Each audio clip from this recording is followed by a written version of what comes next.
is Zach Sack of the Gang. We're on the phone with Ellie Goulding. Dude, you're killing life right now. I'm playing 2 of your singles, Love Me Like You Do, and then you got the new one with Calvin Harris, Outside. I mean, life is good. Just, right?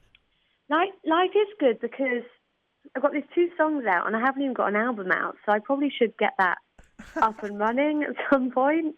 But like, it's good because it's the first time that I can truly like just chill. And I say chill, but like I'm training and I'm writing and I'm doing all the things I want to do, getting my album done.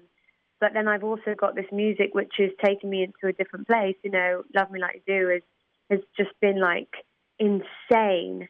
And but I'm for the first time I'm not promoting it. I'm not really, you know, I'm talking to you lovely people because like I feel like I haven't really touched base with my American fans, my American fan base for a while. So I wanted to catch up. It's pretty important to do. You know what I mean? You got to do it. Yeah, no, totally. Like I just feel like the last time that I really, you know, had a big thing in the States was Lights, and I truly love going to the States. I have the best fan base, with incredible fans, and so yeah, I want to talk. I want to like talk about what's going on and my album and stuff like that. Does it suck when some other things get in the way of you doing that? Because I feel like I feel like sometimes, right? Like sometimes you'll do interviews and people will berate you with the most ridiculous questions, and sometimes it's just music. You know, you can have a great conversation about music. Well, yeah, but unfortunately, that's kind of the climate, or that's kind of like what people want to hear gossip. Mm-hmm. People don't want to hear about how you made this song, or I know true fans will, but in general, you know, gossip sells. Gossip is makes people feel better, and I don't know. This is what I guess.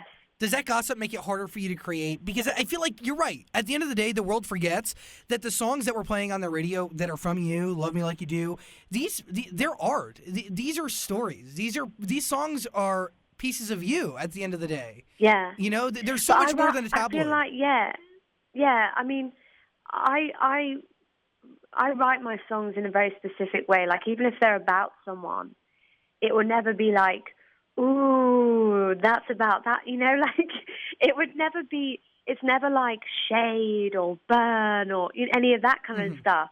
I don't believe in that. I believe in, you know, I write songs, I like to write songs with a resolution. I like to write songs always with something positive. So even if I write about somebody that's broken my heart or somebody that's hurt me or a situation I've been in that's been unpleasant, I still want to try and write like a poet. And I still want to write something that is timeless, like Shakespeare. I want to write things that really, you know, stand true forever, not just like throwaway lyrics that just, you know, that will only sort of resonate for a couple of, do you know what I mean? Yeah, like, no, I really want to write things that last. You want your lyrics to stand the test of time. And I feel like when you're doing that, how hard is it sometimes for you to explore emotionally and within yourself to bring those lyrics to the surface? Because I have a feeling, you know, when you're looking to create lyrics that are that intense, you know, that stand the test of time, that are truly meaningful, there's a lot of self-exploration that one has to go through.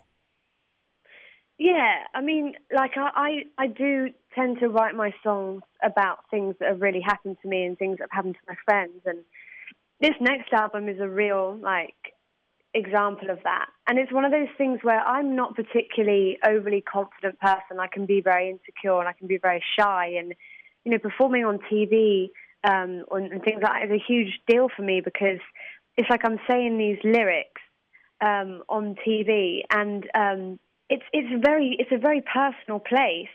And so what I'm saying is my job isn't really a place that you can be, you know, timid and be shy, and you just have to sort of trust yourself and accept that this is what you want to sing and this is the way you want to put it, and then just do it. So many times I thought, should I say this? You know, not because I'm worried about hurting someone, but because I'm like, for myself, do I really want to keep singing this lyric? You know, but so far I've kept it pretty poetic. I've kept it pretty clean, and that's how I do. But my next album actually is probably going to be the most it's probably gonna, what's the word? It's definitely gonna like hit hard, in some capacity, because it's very honest. It's quite brutal, but not brutal in the way that it's like, someone's gonna go, "Ooh, that person got, screwed," or whatever. Exactly. It's gonna be like, "Oh wow, that she was really hurt by that, or she was really messed up by that," that kind of thing. Isn't that the way you should address those things? Not blatant, yes, but with art? 100%. I mean, everyone's, each their own, everyone's their own artist, and everyone has their own way of dealing with things. But my way of dealing with it is I see the good in everyone, and I see the good in everything, and I think that there's always a silver lining, and there's always good to come out of everything. And so if you notice in my lyrics, there's always a resolution of some kind. There's always like a think everything's going to be okay moment. Yeah. I mean, so even if I have been in situations where I think that was really unfair, or that was mean, or that was, I was hurt by something, I always try and do it in a way that resolves it in my own head, when you said that, you're the type of person who sees the good in people, you know what I mean? You kind of always, you're always in it for the best. Has that been tested throughout your journey in this industry a little bit? Whether it's with other artists, executives. Yeah. I mean, come on, it must be on a weekly, right?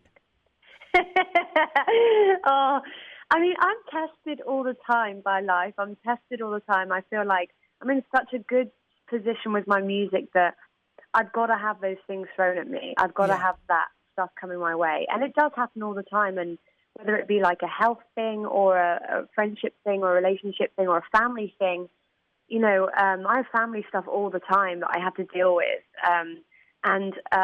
So stuff gets thrown at me, and you just got to be strong. And it's like, you can't, it's like any job, anything in life. It's the same, this is not like a special job. It still is a job, and you're still under the same pressures, as other people, as your friends. And yeah, I've definitely been tested, but I've come through it, and I feel awesome. And I feel like I'm in such a happy place, and I feel really smiley, and I feel really positive. And, and it's also good. I'm glad I'm talking to you about this, because I realized I haven't really opened up about that for a while, and it's making me feel like I'm going through some kind of like good cathartic thing. So thank you for asking me.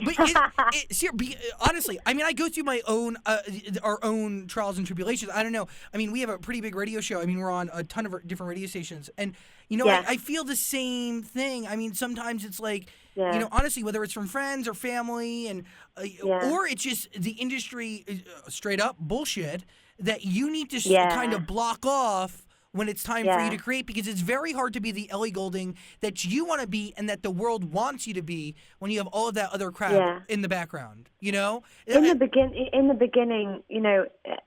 beginning, I definitely, see, we all go through the same things, like, whatever job in this industry, like, we all go through those times where we feel a bit like, maybe I'm not as good as that person, or maybe I'm not like as funny or as like, or right as well as that person, and I think in the beginning, I that took its toll on me. But now I feel like I do have a thick skin in a way that I realize what matters and what doesn't, and I've seen the bigger picture, and I have this mindfulness, which is just which helps me through life and helps me through the silly things that are actually, in perspective with all the stuff that's going on in the world, is absolutely nothing. Right. And I can't be like, oh God, this person did that to me, when there's such terrible things happening, when there's things that need to be conquered and things that need to be helped. And so, like, you just have to see the bigger picture and realize that what you're sad about is not that.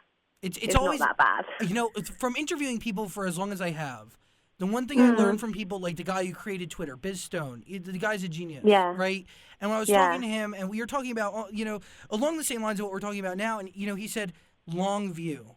If you think about anything in a long view, think about it 20 years, 30 years, 10 years. What you're going through now is just a blip. Yeah. Not only in comparison, but in comparison to time. Yeah, there was I agree. There was a period of my life last year, the beginning of last year, where I thought that I was just unbelievably sad, and I was in a really sad place. And in the moment, you're like, I'm never going to get over this, or this is never going to be I'm never going to be able to, defeat this. Mm-hmm. And now, when I, in retrospect, when I think back to that time, I'm like, what the hell was I even thinking? Why did I let that get me down so much? Because now, like, people, I have such a positive vibe from people, and like Love Me Like You Do, like, people have, responded so incredibly to that song, and I feel like people are just getting to know me, and so I'm really glad that this has come at a time where I'm personally feeling really content and really happy. That is so important, I think, not only to art, but the way you handle everything around you is feeling happy with you. I mean, who do you go to? Yeah. Who's around you to help you through that kind of stuff? My manager, Cass, is such a baller and so incredible. She's like my big sister. So I don't have much of family around me. Like my dad, I haven't seen my dad for probably, like 15 years or something. Really? So to have that power in your life who says, stop being sad about that. Like, let's move on. Let's get through this. And she's just great. And I have 2 managers who get me through everything, and my friends. And I have the best friends. And sometimes you realize when you meet people, other artists who perhaps don't have the same kind of nature as you or the same kind of attitude on life. And then you kind of meet the people they're around, and you're like, oh, that's why. Because it's so important to be surrounded by people who have a great sense of humor, a great take on life, see the good in everything, and everyone is kind, and that's the most important thing. And so I'm just so grateful to be surrounded by people who keep me in this place, in this happy place. And isn't it important to have a connection with friends that kind of know what you're going through? Because I felt like that was one of the biggest, that helped me so much, was having, a few friends that knew it. They understood it. Like, they knew, when the industry just gave you the middle finger. They knew what you were going through. Yeah. Yeah. I mean, like, I've got friends who are doing what I'm doing, but on a much bigger scale.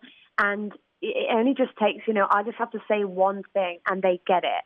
Yeah. But then, I might say something to another friend who isn't in the same thing, and they perhaps might not understand it as much, but you realize how valuable it is to have friends who write and have friends who use writing as a way of getting over things. And so I think for me, I've realized how important that is. Okay, I'm feeling that the label is going to want to wrap us up in like a second. But here's the deal. Like, you're awesome. This was phenomenal. You are more than invited, Ellie, to stop by the show whenever you want.